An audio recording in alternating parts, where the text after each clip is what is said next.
રહી વાત હિંમતનગરનો ઓલો બાયલો, સ્નેપ લેતા લેતા વાહે તો ગાંડુના ફોટા આવી જાય તમારે. અને કોકની દીકરીઓ જેલમાં જાય એની આટલી બધી સ્ટોરી મૂકે પ્રકાશ ખત્રી. હે પ્રકાશ ખત્રી, તું આટલી બધી કોકની છોકરીઓ જેલમાં જાય એની સ્ટોરી મૂકેશ તો તારી છોકરી લફડા કરે છે ને એની સ્ટોરી ચડાય.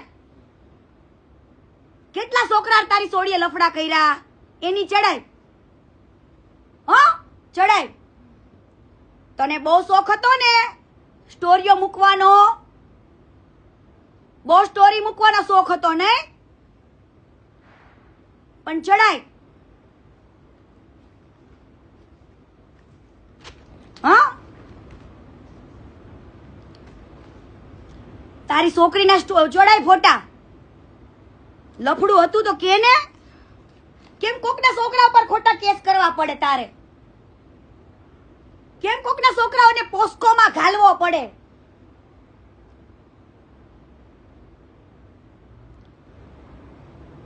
તારી છોકરીનું ચડાય, મારું રહેવા દે.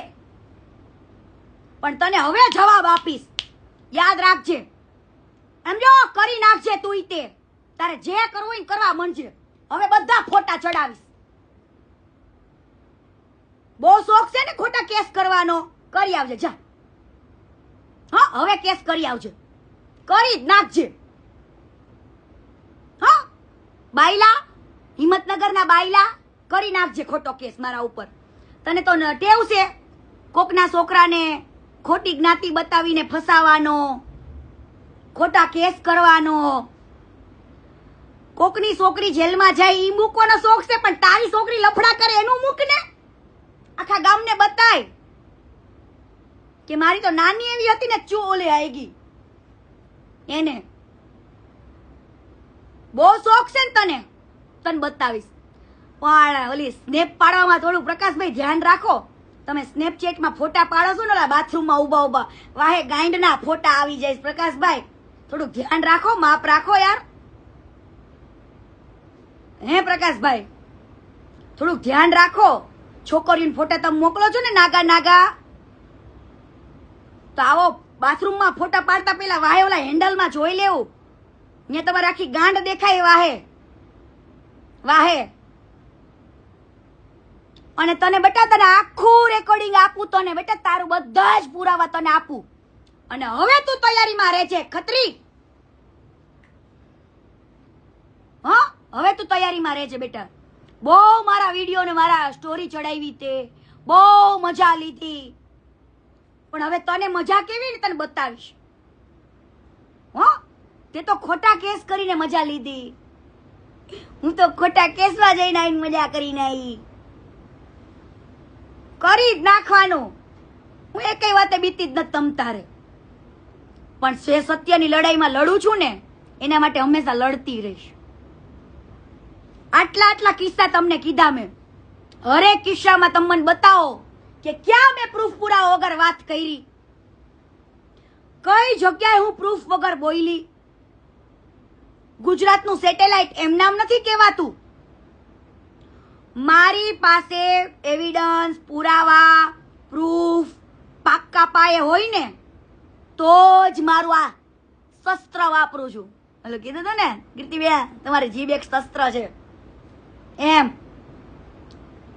તો જ મારી જીભ બગાડું. અને તો જ વગર વાકે હું તો માતાજીને પ્રાર્થના કરું છું કે માતાજી વગર વાકે હું કોઈ વ્યક્તિ, નિર્દોષ વ્યક્તિને હેરાન ના કરવી જોઈએ.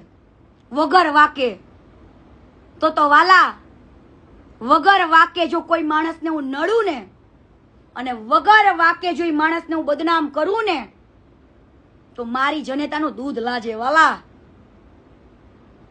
મારી વાત જીવવું નકામું છે. તો જો વગર પુરાવે વાત કરું તો આજ દિવસ સુધીના રેકોર્ડ બોલે વાલા, રેકોર્ડ કે કીર્તિ પટેલ જે કઈ પણ બોલી હશે ને એ સત્ય જ બોલી હોય. પણ તમને મારા ઉપર ભરોસો આવે કે ના આવે? મને મારી જાત ઉપર એટલો બધો ભરોસો છે, એટલો બધો ભરોસો છે કે વાત જવા દો, એની કોઈ સીમા નથી. કેમ કે પોતાની જાતની પહેચાન પોતાને જ હોય. હું કેટલામાં છું, હું કેટલી ખરાબ છું, એ મારી જાત કરતા, મારા પોતાના કરતા કોને ખબર હોય? હે? એટલે તમે કેટલા ખરાબ છો ની તમને વધારે ખબર હોય વાલા, મને નહીં. હું તો તમને એક અરીસો બતાવું છું વાલા. કોકની દીકરી ઉપર આંગળી કરતા પેલા વાલા તું આમાં જોઈ લે, તું કેટલો નાગો છું. તું આમાં જોઈ લે, આ અરીસામાં જોઈ લે. કોકની દીકરીને ગાળો દેવા કરતા તું તારું ચરિત્ર માપી લે કે તું કેટલામાં છું. હંમેશા એવી તો ઘણી બેન દીકરીઓ હશે કે જેને હું સોશિયલ મીડિયામાં પણ નથી લાવી. એવી ઘણી દીકરીઓ છે કે જેને મેં મદદો કરી હશે. એવી દીકરીઓનો કે ઇન્સ્ટાગ્રામમાં જ મદદ નથી કરી.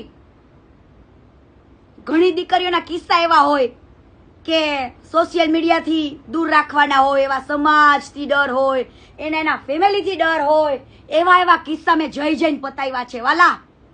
આજે કોઈ પણ દીકરીને પ્રોબ્લેમ હોય ને તો પહેલું નામ કીર્તિ પટેલનું યાદ આવે. એવું તો કોઈ પણ વ્યક્તિને પ્રોબ્લેમ હોય ને તો પોલીસ પહેલા પણ કીર્તિ પટેલને ફોન આવે કે કીર્તિબેન મારા જોડે આવું થયું છે, કીર્તિબેન મને આવી તકલીફ છે, કીર્તિબેન મને આ વ્યક્તિ આવું કર્યું, કીર્તિબેન આ વ્યક્તિ મારા આવા ફોટો વાયરલ કર્યા. ક્યારે બોસ? ક્યારે? જ્યારે કીર્તિ પટેલ ખરા સમયે ઊભી રહેતી હોય, ખરા સમયે એની મદદ કરતી હોય, ત્યારે કીર્તિ પટેલનું પોલીસ પહેલા નામ યાદ આવે. દિવસના મને એવા 50 ફોન આવતા હશે, કીર્તિબેન ઓલો વ્યક્તિ મારા પૈસા નથી આપતો, કીર્તિબેન મેં મારા ઘરનું મકાન લેવાને પૈસા મેં આપ્યા હતા, ઈ બિલ્ડરે મારા હારે ખોટું કર્યું, કીર્તિબેન મારા આખા ઘરે દવા પીધી, કોઈ સપોર્ટ નથી કરતું, કોઈ પોલીસ વાળા કેસ નથી લેતા. કીર્તિબેન તમે કઈક કરો ને, ત્યારે આ કીર્તિ પટેલ અવાજ બને છે, ત્યારે અને હજુ બનીશ. એવા લોકો માટે કીર્તિ પટેલનો અવાજ હંમેશા ગુંજતો રહેશે. અને હું મારી જાતનો ગર્વ લઉં છું કે એકલી છોકરી, એક છોકરી પાછળ એવા મૂછુના વળ દઈને એવા મરદો કેવા પાછળ પડ્યા છે વાલા. હે? આમાં તમે હિન્દુ મુસ્લિમ, હિન્દુ મુસ્લિમ, હિન્દુ મુસ્લિમ કરો છો વાલા. શું પણ આ બધું બંધ કરી દેવાય. કેમ કે હિન્દુની દીકરીઓને જ આ બધા મુચ્છડો બધા હિન્દુના ગાળો દેશે. એનું શું કરી લેવાનું? શું કરી લેવાનું? મર્ડર કરી નાખું, આમ કરી નાખું, તેમ કરી. કેમ ભાઈ? કીર્તિ પટેલ કડવું બોયલી, સાચું બોયલી, તને બહાર પાડી દીધો, ગમ્યું નહીં? ક્યાંથી ગમે? પણ વાલા મારી સ્ટ્રીક થોડીક અઘરી છે. હું જે છે ને ફટાકા મોઢે બહાર પાડી દઉં છું, મારું વિચાર્યા વગર કે મારું શું થશે. જો મારું વિચારતી હોય ને તો મારે આવી સેવા કરવા જ ન નીકળે. હું હજુ હાલની તારીખમાં કહું છું, મારું જે થાવું હોય થઈ જાય, પણ હું લોકોની મદદ તો કરીશ, હું લોકોનો અવાજ તો બનીશ.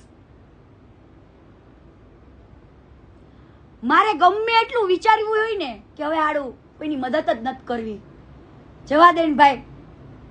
મારા પપ્પા ના પાડે છે, બધા ના પાડે છે, મારા ભાઈબંધ મિત્રો બધા જ મને ના પાડે છે કે કીર્તિ બધાની ઉઠતી રહેવા દે.